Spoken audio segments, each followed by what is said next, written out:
Good day, everybody. Happy Friday. Happy Mother's Day to those who celebrate, and a very happy weekend to us all. I hope that everyone had a good week. I am Kathy W. Welcome to the May 8th chat.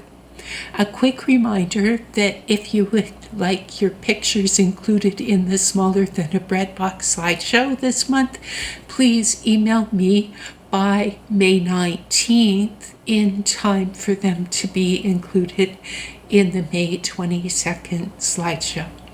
This week's video will be all about finished items and works in progress, and I will end the video with an announcement about an upcoming summit. During next week's video, I am very grateful to have received some happy mail, and I will share about that on May 15th. Let's start today with finished items. So everybody, if you'd like, grab your cups and yarn and let's get started.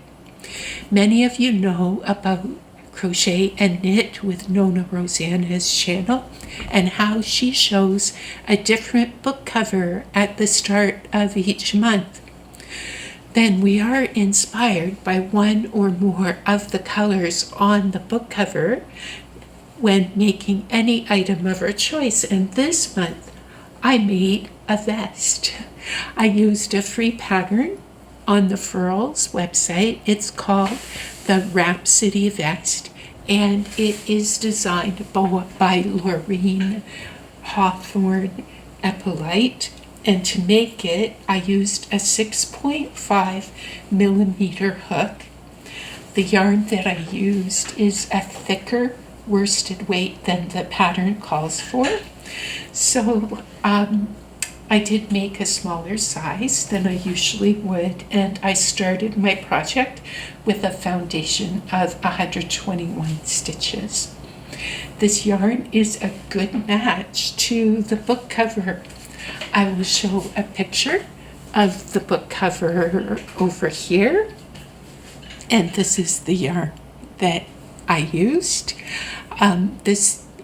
You might recognize the yarn from last month, as it is the Cambridge Fibers Advent yarn that I previously used to make a hat and cowl set.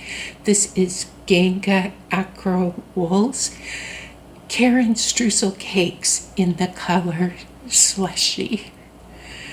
As always, if you would like to find more about any people, patterns, or YouTube creators that I've mentioned, I will put that information in the description box below. A second item that I finished this month is a shawl that Judy from Judy's Creations in Crochet and I decided to crochet at the same time. Our goal was to finish this by May 9th weekend, and I just completed it yesterday with only a few ends still to weave in, so just in time to reach the goal. It's worked with fingering weight yarn, and working with fingering weight truly is a challenge for me. The pattern is by Anna D. It is called Falling Blossoms Shawl. You can see the little flowers that are in there. I made as many of the floral motifs as I possibly could with the amount of yarn in one hank, and I made a different border than the pattern calls for, as I didn't want to have to start a second hank of my yarn for just a few rows. So I just kind of made this up as I went along. Otherwise, the rest of my crochet is per the pattern, and the yarn I used is a blend of 65% silk and 35% linen. This is hand-dyed by a Canadian company in Moncton called Yarn Indulgences, and the color is called high dive. It came in a generous 4-ounce, 115-gram hank, and I'll show you here if I can find.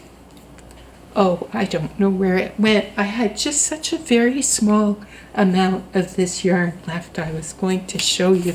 I was playing yarn chicken for sure, but I can't find the little scrap of yarn that I had left. That's okay. Oh, here. I just found it. This is how much yarn that I had left of that hank. So I pretty much used as much as I possibly could. So I completed 2 more items this week and also have one other project on the go. That's the work in progress. Another completed item is a shawlette. This is a knit along that is hosted by Jessica Ays from Double the Stitches. Her pattern is called Treasured Skein Scarfette. It's a pattern that was offered during local yarn shop day with a promo code at many yarn shops. There it starts very small here, and then it gets wider toward the middle. I did do one extra repeat here in the middle, and then it goes narrower toward the end again. So there was a promo code offered at many yarn shops during local yarn shop day, and to make it, one uses a goodly amount of a 100-gram hank or skein of DK weight yarn. I met gauge with 4.5 millimeter needles, and I used a blend of 50% cotton and 50% bamboo in the colorway Tropical Breeze. This yarn was hand dyed by Dawn Aaron, Loving Hands Creations. An extra note about the designer, about Jessica Ays, although I am not affiliated with anyone, for those who are knitters or to those thinking of starting to knit, I just wanted to let you know, as there is a free option as well as a paid option available for a summit. Jessica is hosting a summit called the Knit Happy Summit 2026 this coming week. Past events by Jessica I have found were very well organized, and truly she is one of the teachers who helped me to level up my knitting skills in a very short time. On the lineup for the 3 days, I see many well-known and some new-to-me speakers, each teaching on a different topic. And if you'd like to learn more about the summit, I will put a link about it in the description box. And now my final finished item for the week, and then on to works in progress.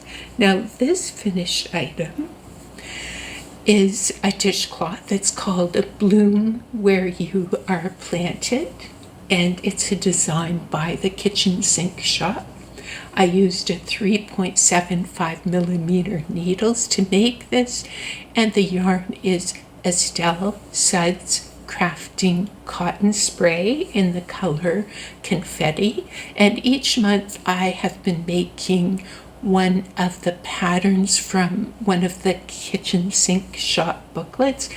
Each of those patterns are also available as individual pattern purchases. I found that these dishcloths, they're a nice way to practice new stitch patterns while at the same time making something pretty to donate. And now for works in progress. I've watched a tutorial by Tamara Kelly from Moogly to learn how to make the Fortunes wrap. I'm using Lion Brand Shawl in a Ball in the color Lotus Blossom and crocheting with a 5mm hook. And this month for Judy's Creations in Crochet, the wheel spin landed on wrap, which is a long rectangular shaped shawl. So this is the wrap pattern that I chose, and I didn't have quite 2 skeins of this shawl in a ball yarn, and I hope that I will have enough to make a good sized wrap for Judy's make along. This is how far that I have gotten so far. There we go. It's a variation of a corner to corner stitch. There we go. Now, before I say goodbye for this week, a quick reminder about the upcoming weeks. We'll chat about Happy Mail next Friday, and then on May 22nd will be a slideshow. On May 29th will be news about what I made during May. And then, before we know it, it will be June. Thank you so much for watching. I hope you have a wonderful week. Enjoy your crochet, enjoy your knitting, and I hope to see you next Friday